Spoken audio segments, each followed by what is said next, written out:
All right, got it set up in here. And then the first question I was going to ask, do you want to do analog, digital, or like a combination of both? You're the maestro over here. Well, it's okay. It's let me just show you what I got then. So we've got this Raspberry Pi. That's the wave pool. That's kind of like a video like delay pedal thing. And where we've got this, if you want to go more analog, we've got this. Oh, wow. Yeah.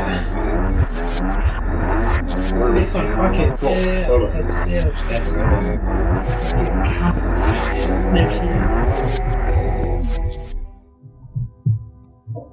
Incredible. Yeah, I'm going to try to get it To fit frame? Yeah. You should just make it like a looming like box in the corner, dark corner, you know? Honestly, we could. Yeah, if we want to do more box. Yeah. It's your episode, so how do you feel? You want to do more box? Yeah, like a creepy out in the distance kind of, you know? Yeah. I love that. There's like this, I think it's like just like an image from like The Ring. Mm-hmm. Because I had seen it when I was a kid, just like flipping through the channels. I think Comedy Central was playing or something, like one Halloween when I was like 13. And maybe younger, even like 7 or 8. Uh-huh. But they were doing like Blade, you know, I think they were doing Blade 2, and then I don't think Blade Trinity was out because that came out in like 2000 something. Yeah. Yeah, so I was like really like young. So they did the 2 Blades and then they did The Ring. And then they did like the Eddie Murphy vampire movie and like all that stuff. But there's like this image in my head of like just little like CRTV box in the like far corner of like just. Are you ready? Oh, whoops. Dark no. space. What is this? As hard as you can. There we go. So wait, so what was the story behind this? No, it was just like this image was imprinted in my brain. I don't know if it was actually from The Ring or not, but it's like just imagine like a really expansive dark room with like no corners other than the one where like the small TV is, and it's just like playing over like static and shit. And so I would see this image in my dreams. And really? Yeah, and like it was a place that I would like pass through, you know? Mm-hmm. And now more easily than I used to, because I used to like freeze in my dreams when I was like passing through that space and just kind of be like, this is creepy, and then like, you know? Yeah. But yeah, so I don't know, I've always had this image to do like a really large, like maybe 4 foot by 4 foot, or even bigger, like fuck it, why not 6 foot by 6 foot? And just like all like this really deep black. Yeah. Like so the way that I would make the black would be a whole bunch of different layers of colors over each other. Yeah. Yeah. And so it would just be like really deep and really inset, and then just like have like a really solid spot like off in the bottom corner or something. Just kind of, yeah. With like a little like just the little glowing. Like the glowing TV, you know? And like not even a whole TV, just like that kind of like rim shape, you know? Yeah. Yeah. Yeah, I feel like this is, with us moving, that this is going to be like the most like Brechtian episode yet. How do you mean? In the sense of like, do you know Brecht, the playwright? Bertolt Brecht? Oh, yeah. Okay. Yeah. So I guess why I say that is like the whole like epic theater thing of like reminding you that you're watching like theater, and then like Godard does that a lot, where it's just like this, you know, this music will play to like get you into the show, and then it'll stop playing. And I feel like this is the Brechtian version of that, where instead of like the normal zooming in on the TV, we have it out. I still might zoom in at parts. And there might be some music at some point too. But also, feel free to mess around with this. So this do is they have like a all the knobs. They're not. None of them are labeled, but it all like you will like notice different color. I think we're set on the same because it hasn't. So I'm going to hit play. And so we're glitching the movie Zardoz, which this was your request. Yeah. And what's your kind of like relationship to this movie? So I wanted to know where those heads were from in Rick and Morty. Oh, okay. Because I had seen them before. And like where I had seen it. Where I had seen it was like I would sneak into I wouldn't sneak in. The like clerk would turn a blind eye to me, like going into the like little adult store or whatever. But they used to have like $1 movie spot, right? Yeah.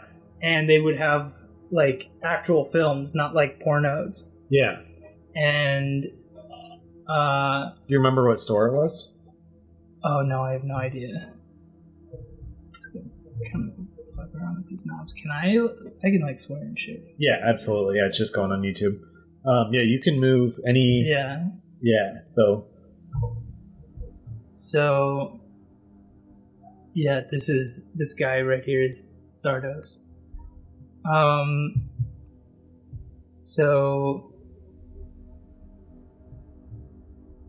Yeah, I just like I remembered seeing this face, and I like used to never read anything, like any titles or anything. So I have like really informative like images and stuff from my childhood and like even like into my teens. Like I don't remember names. I don't remember fucking anything, you know, unless like people bring it up. Or, you know, whatever. Because I'll remember like the visual quality of text as opposed to like what the text is actually saying. Okay. Which I think like it might be like some kind of dyslexia. I don't know. I've never got it checked out. But yeah, Sean Connery. Yeah. So, and when I had seen it in Rick and Morty, that like big floating head or whatever, I was like, "What the fuck is that? Like, where have I seen this before?" And yeah, I just looked it up. I was like, fuck it, I'm old enough. I have Google, you know, I could do it. And it was like Zardoz. And I was like looking everywhere to try and find it for free, you know, torrents, this and that, or whatever. And then it was on Amazon Prime. And I was, you know, I had just come back from like my 8-month travel trip where I was like hitchhiking in Asia and Europe. And, I told you about that, right? I don't know if you told me about the hitchhiking. Oh, okay. Well, I was like pretty much broke. I wanted to quit my job. I was having like really bad stress dreams. Mm-hmm. Yeah, there's the ad. There it is. So yeah, I like quit my job and I bought like a little $400 ticket to China, which was like super fucking cheap. Yeah. And it was like so last minute. It was like literally a month beforehand, you know? That's so cool. I've always wanted to see China. I know like there's so much we don't like being in the United States that we don't know about the country. Mm-hmm. Like I'll be on TikTok and it'll just be someone who like their whole TikTok is just like, you know, videos of apartments and stuff in China, or like cities, and there'll be like these cities with these like massive apartment complexes that are just like it's in a forest. It's just trees everywhere. Yeah, and then these like giant buildings like in between the trees, and it's like I don't know. There's so many just like massive cities. I mean, I only visited a couple cities. Like China is so fucking big. Yeah, you know, but it's still like China is still only like half of the size of Africa. So like China is huge. Yeah. But like Africa is way huge. Yeah. You know. But yeah, so like I was in Hong Kong, and in Hong Kong that's a lot of Hong Kong is like that intermingling of like 1,000-year-old trees, you know. Yeah. And like sky rises, you know. Yeah. And like that was really incredible to see. But at the same time, like a lot of the like industrial areas, like I was also in Shenzhen, which isn't an industrial area, but like they have a really cool. Yeah, here's the dudes all fighting over guns. Because like the whole point of this movie is the penis is bad and like the gun is like the the phallic symbol. The phallic symbol. But yeah, so I was like in Shenzhen and Guangzhou and Yangshuo and those are like lazy pronunciations.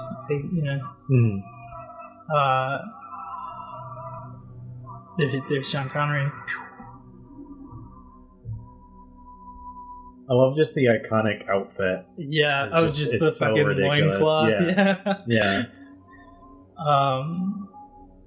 But yeah, like those areas were more like metropolitan.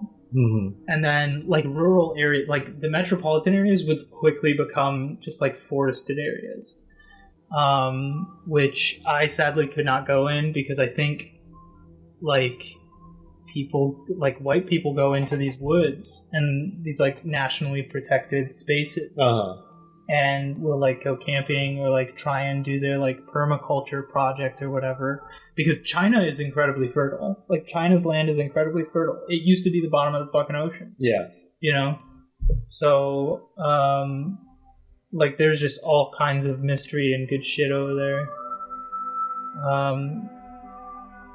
Yeah, I think this is Sean Connery in the mouth of Zardoz's head. So you watched on Amazon Prime, and I was like after. Yeah, so after I had got back from China, I had like got a new phone, and then I was spending time because I gave up my apartment, I gave up my job, I was broke, Yeah. I had borrowed some money from my parents, but I had paid them back. And I had no money, I don't quite like my parents, so it was kind of like contentious and shit. And, they're like, I don't know, it's a whole guilting type deal, but, so I had found my way to Japan because I had bought I like that fucking shape. That one. Yeah. Thick like whatever boys. That's from the teeth. Yeah, Sean Connery is waking up right now in the mouth of Zardoz. But yeah, so I was like effectively homeless, and I spent a little time just like hitchhiking around a little bit, and then I went to my buddy's place like maybe a week like into me being home, because I had a huge fight with my parents. They were like, "Come live with us." Yeah, look, he's over here. This like whole set piece is incredible. The inside of Zardoz's head. But these are people. Oh, that are all trapped. Yeah. Just a little bit of clarity over there.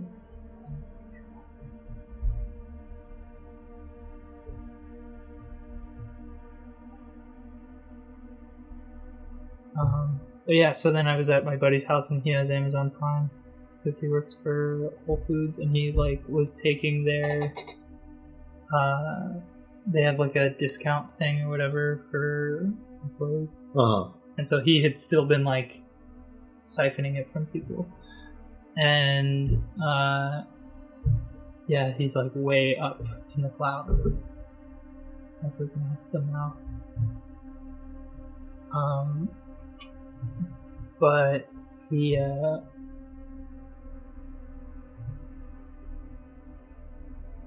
he like let me stay in his place in exchange for like a mural. He's also he records music, and he's got his like a home studio. Oh, that's awesome. Yeah, so he does like really mellow stuff. Oh, he shuts the nose down. He's like wearing pajamas. It's so funny. Like he tried to dress up like a wizard. You know? Like you could tell they tried to dress this guy up like a you know, like some kind of wizard or sage, and he's got the shittiest fucking like pointed mustache. But yeah, can you see? If there it is, yeah. Amazing. And he just like jumps out. He's like floating away. I forgot he does that. But yeah, so he let me stay at his place, and he really likes like 1970s, like 60s and 70s, like sexploitation and blaxploitation films, just because they're like really crappy. And so like we would just like drink and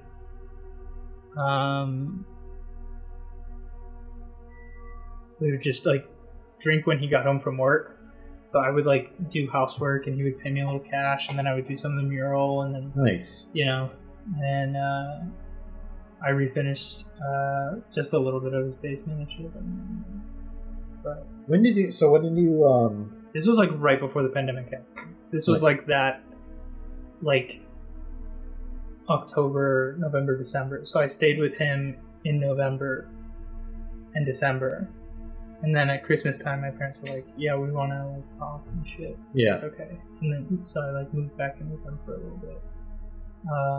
And then tried to get work and stuff. But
yeah, so we had found it. I'd found it on Amazon, and I was like, oh shit. Like,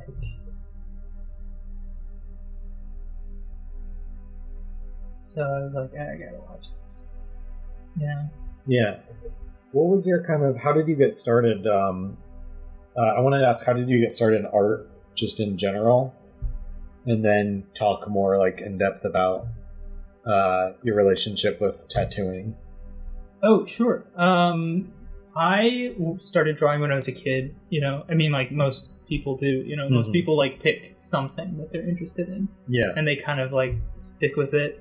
Or like it intrigues them for a long time when they're a child. Yeah. And so I like started drawing when I was a kid, and I used to draw like not like my dreams, like my physical dreams. Like I would go to sleep and I would dream. I wouldn't draw those. I would draw like my aspirations and stuff. And I really wanted to be a pilot, so I would draw a lot of like planes and that type of stuff. And when I like started getting older and older and older, as I was growing from youth to adulthood, I had slowly built up a little bit more of a kind of, I was brought up Catholic, right? And, my parents are immigrants. My mom came here when she was 10 years old from Sicily, and my dad came here when he was like 30-something, 32, 33 or something like that, to marry my mom. And so they're just like super fucking Catholic, and they've slowly been like losing it over the years, which has been funny and interesting. Losing their kind of Catholicism? Yeah. I wouldn't say it's like an atheism, but it's more so like they're kind of like realizing how organized religion is kind of a scam. Yeah.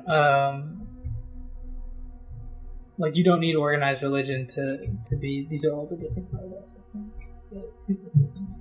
This is like Zardoz's cabin. Which is like super neat.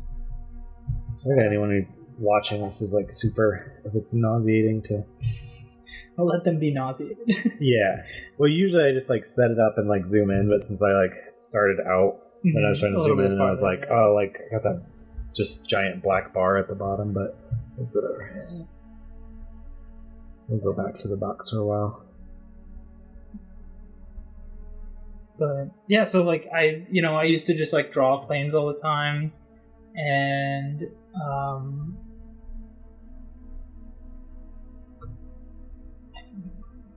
this setting right here, I would watch the movie like this, just like wild red. Just the super red out, yeah.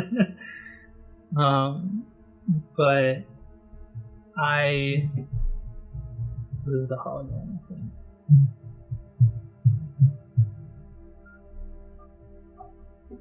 Yeah, this is where he finds it. So, like, one of the big parts of this is that, like, all the men live on the planet, right? Yeah. And I don't know if you guys want me to spoil it, but, like, apparently, like, he goes into, like, there's, like, some super advanced society. Mm-hmm.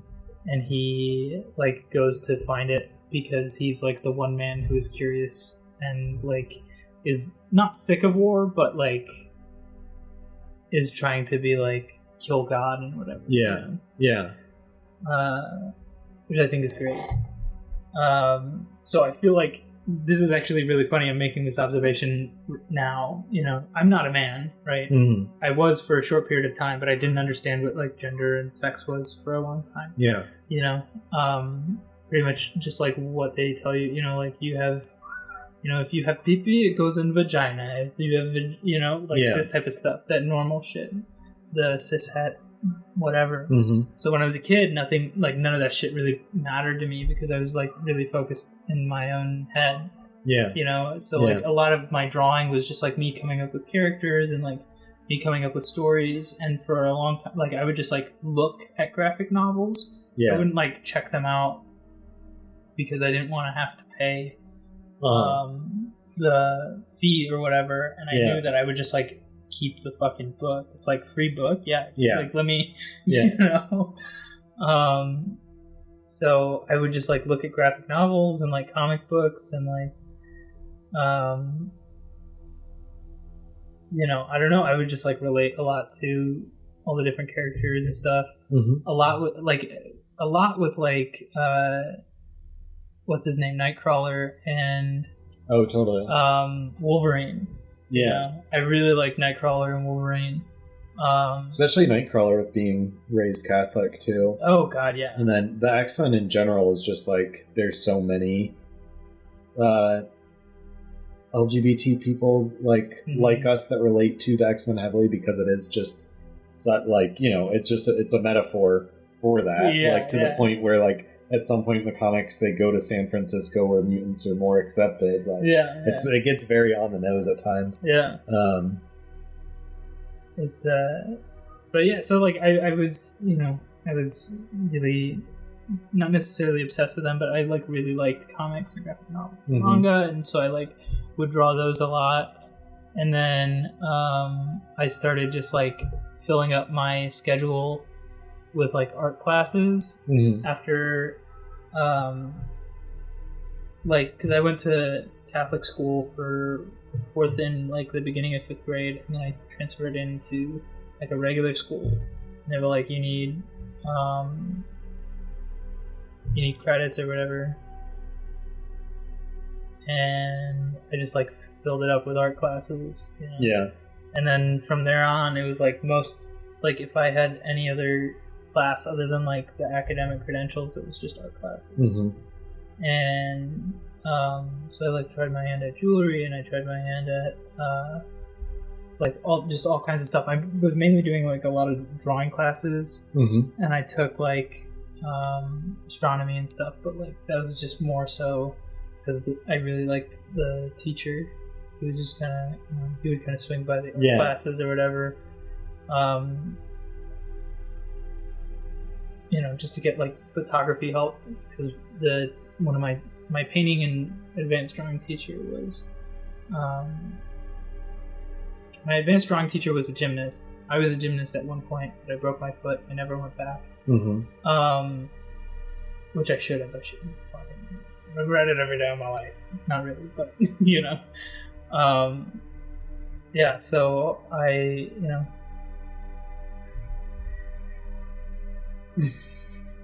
Telepathy. So yeah, and I really liked his vibe. He was just like a giant, and he was just like really wacky. His name was like Camper. He said when he retired, he would go and live off in the mountains in Canada. And I actually still have in the like astronomy class, they also give you, or it's also like a, what's it called? Not climate, but it's like meteorology, astronomy and meteorology. And they give you like he gave us a test on clouds and like cloud shapes and like different things. And if you got like highest marks or whatever, they would give you this lifetime membership, Cloudmaster. Like, that's so funny. Like I've had it ever since then. Yeah.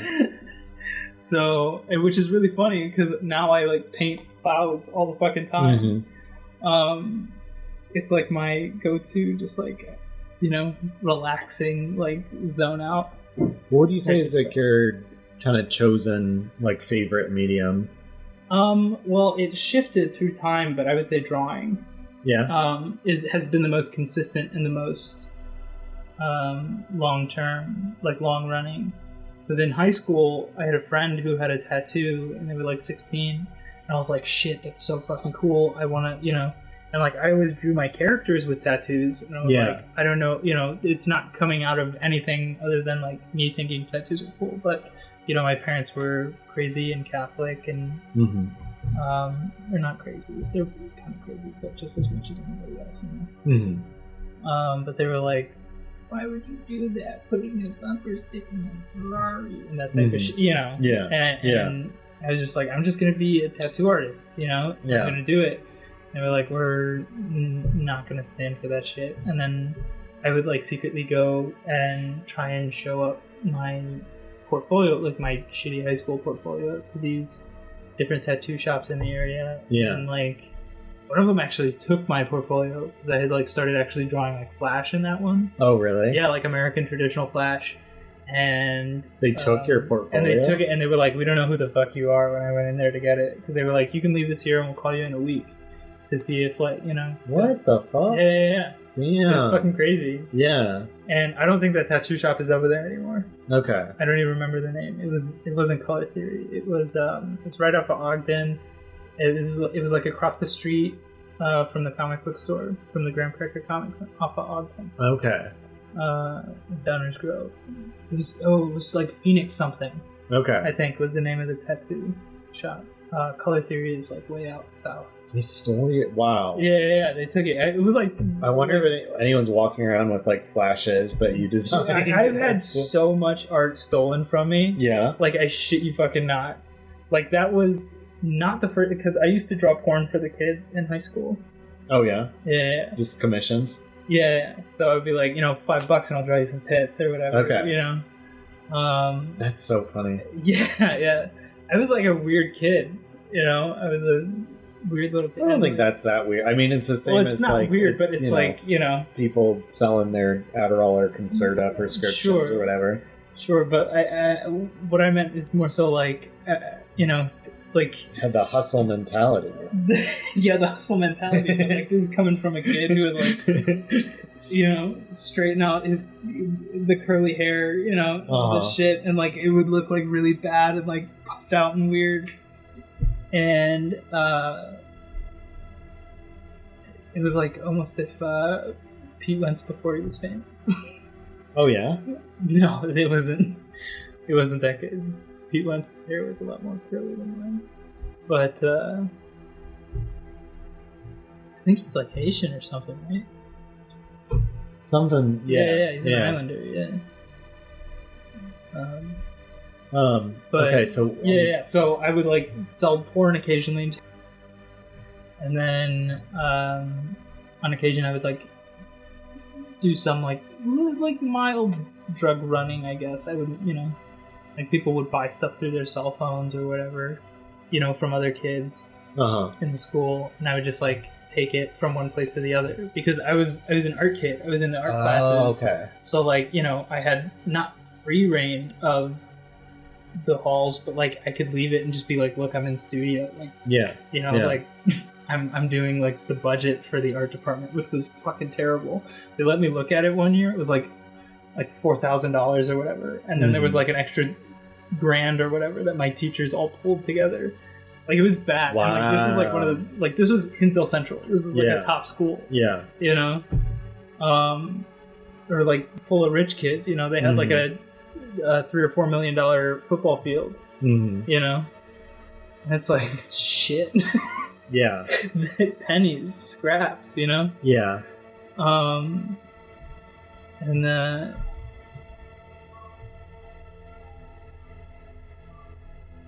yeah, so this is where they're going into like his memory. Oh, okay. Yeah, and these are like the super advanced beings.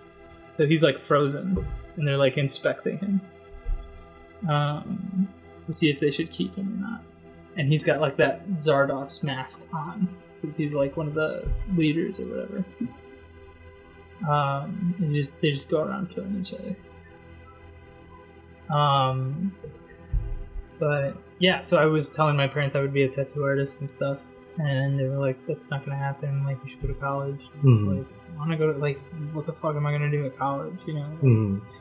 And so when I went to college, I applied with like intentions to be a cartoonist, or like an animator, or like a comic book maker. You know, because I used to make like little 4-panel comics, and like just, you know, like shitty little stick figures. And then like I had a buddy, Lee, who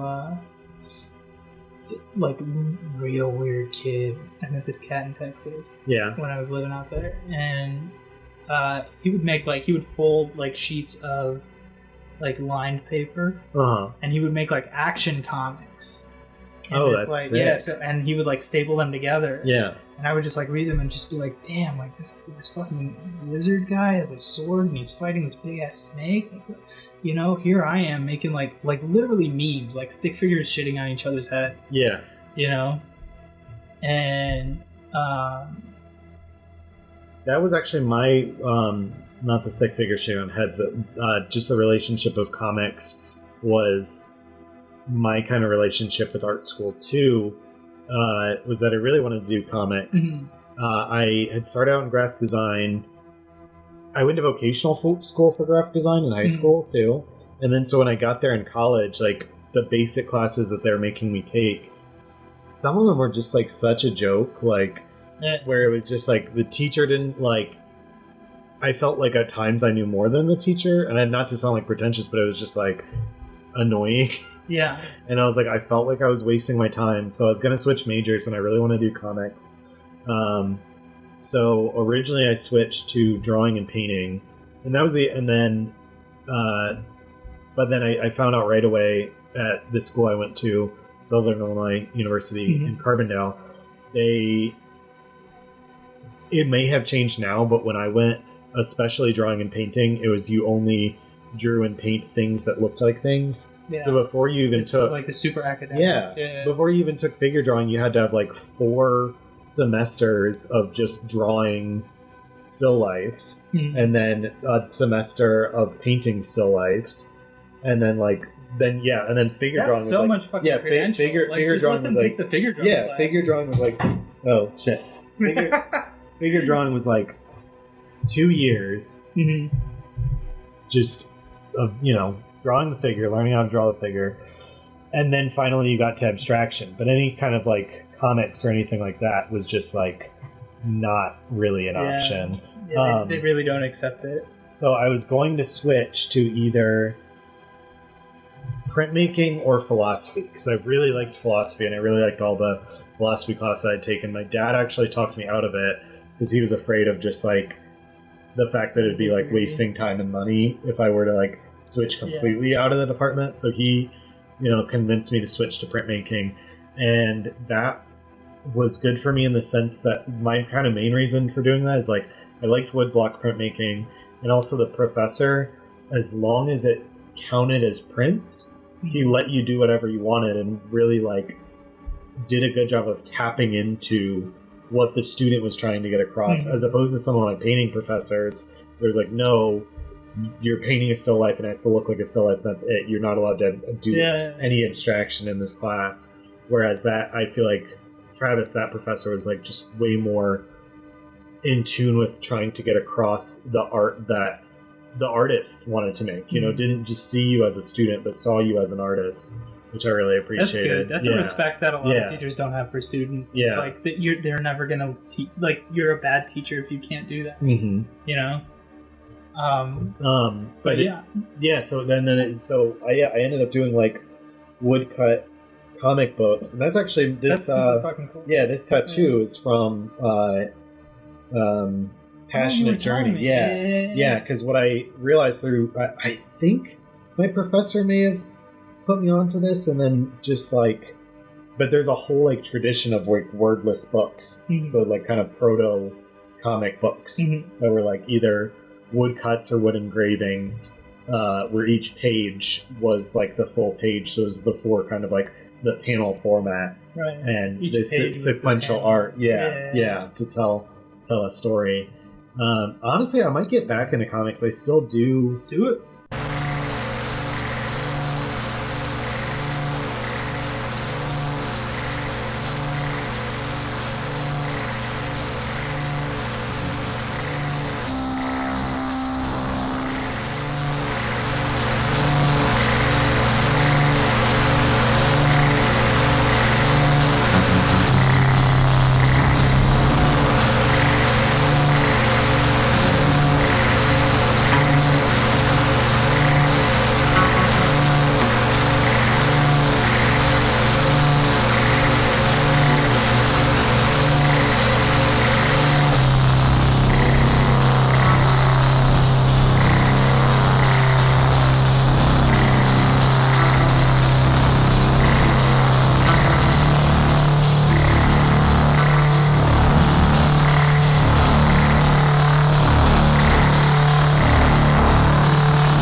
I started writing some comics again. I had because I went to the American Academy of Art, which is like super classic illustration school. Alex Ross. Oh, really? Okay, wow, yeah. Alex Ross went there. I used to like Alex Ross's art, and then just the more I looked at it and the more I like learned about his process with the gouache and stuff, the more it's like, no, this is awesome. This is so cool. I really like his process. I'm not a fan of how he like realizes, like it's posing the models and like taking. It's more so like the method of his realism is very much like Uncanny Valley realism. Yeah, and it's there is something it's almost off-putting off about it. I would much rather see something like more realistic. Yeah, as opposed to like that like slightly exaggerated realism. Yeah, because it's still like embedded in this world of realism. They take him to this library. All the art in the world. This is also very far in the future. Zardoz is set.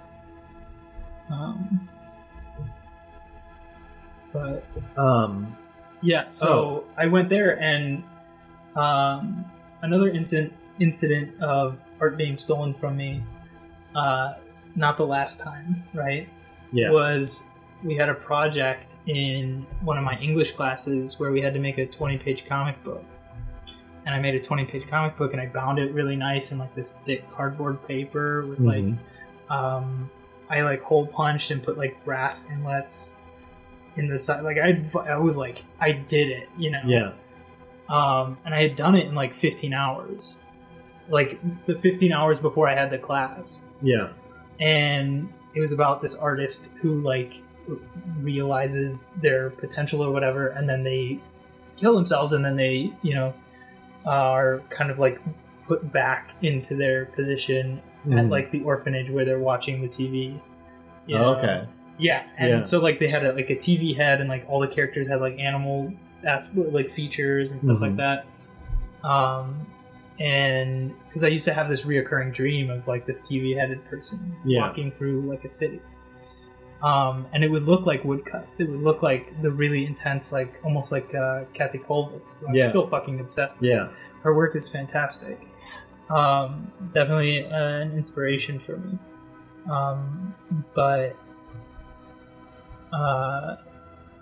So like I did this thing, and then she was like, wow, I really like your project. Like, you're obviously making an A. I'm wondering if I can use it as an example. And I should have been like, let me make you a copy. Yeah. Yeah. But I didn't. And I never went back to get it because I had forgotten about it. Because I was doing like an expedited degree or whatever. So I was doing, a shitload of classes, and I graduated in 3 years, and I had like a week in between each semester. Yeah. So, I never got it back, and I've been trying to find her. She like got married after that year, and then switched schools. Oh shit! Yeah, and so like I don't remember her last name. Yeah. After the marriage, no way. Yeah, I don't know how you would. Yeah, and so like I can't get this fucking thing back, and I really fucking want it, because if I have it, it's just like proof that like I've finished a comic. Yeah. Yeah. I've been doing like a wordless kind of dream narrative thing that was originally posting on Instagram like once a week. I think I even started it before the pandemic. Yeah, ZZZZZZ. Yeah, so dream narrative. And then so I was posting on Instagram, and then what I've done now is, because I've been also, I should have you submit some work to Locus Review, but I'm part of this like socialist like art newspaper, but it's not really a newspaper. It's like it's a newspaper format. Oh no! Locus Review. Locus Review. Yeah. So it's a lot of poetry, a lot of like flash fiction, short stories, that sort of thing. But I do like illustrations in there, and I started publishing ZZZ through there. Oh, nice. And that's kind of what I've been trying to. I still post on Instagram because it's where my art gets the most engagement. But I've been trying to just like get out of Instagram in general. It's like, why am I just like using all this art, like putting on Instagram where it like maybe gets like 12 likes or whatever, and just talking to a friend of like the kind of future of like getting away from the grid, and then it really for artists,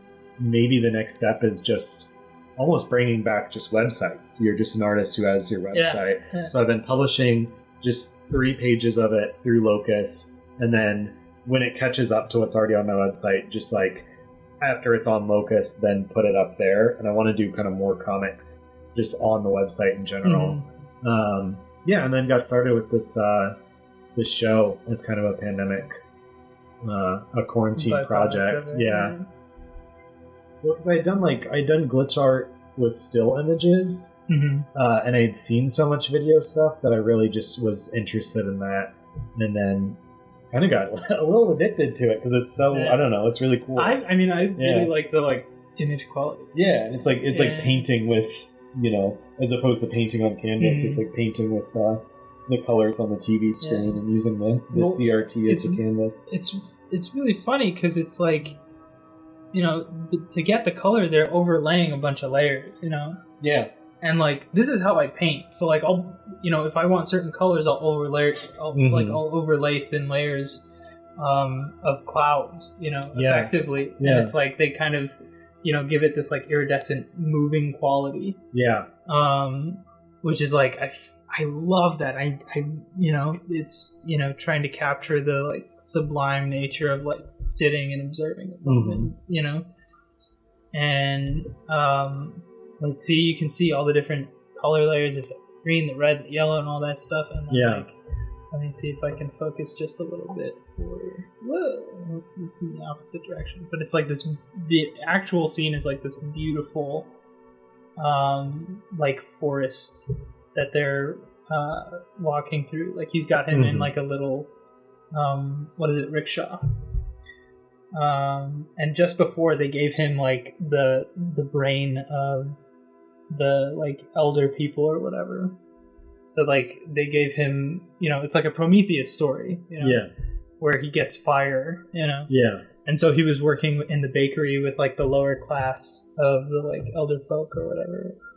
And these are the old people. This is where all the eldest elders live, and it's just like a crazy orgy of insanity. So he's like running through it. Yeah. What year is this set in? The year it's set in, I don't know. It's in the future, but it was made in I think like 76. Yeah. Yeah. So we're coming up at an hour. Is there anything else you want to kind of tell the audience? Anything you want to? We can plug your Instagram, anything like that. Yeah, my Instagram is @mouth_space. I don't know. My name. Should we? What do you want the name of the episode to be? We could name it Mouth Space. I would avoid naming it Zardoz just because it's like I already feel like we're gonna like. Because I let the audio go in the background too, I feel like the YouTube censors are going to be like, "What is out and about more than usual?" Yeah, I don't know. What we could do like,